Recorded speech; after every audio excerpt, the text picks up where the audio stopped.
Hey guys, it is Tuesday night, and tonight for dinner we are having some baked chicken legs that I just baked in the oven, some corn on the cob, and some coleslaw. This is a coleslaw recipe that I'm working on, but it's not ready for, public use, so it's just coleslaw right now. And when I get it down packed, I'll tell you guys what all is in it.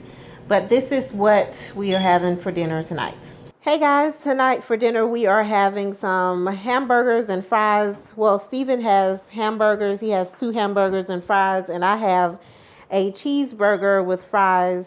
The cheese is under there. There it is. And I have lettuce and tomato, and he just has lettuce on his. And that's what we're having tonight for dinner. Hey you guys, it is Thursday night, and for dinner tonight I made some chicken and rice in the crock pot. It's kind of dreary and raining, and I don't know if it's cold outside or not, but I kind of wanted to make something heavier, so I just made chicken and rice in the crock pot, and I also sauteed some broccoli on the stove.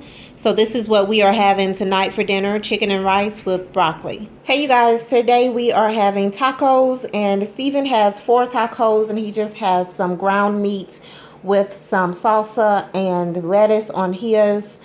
And I have the same thing, except I have lettuce, tomato, salsa, and cheese on mine. So this is what we are having today.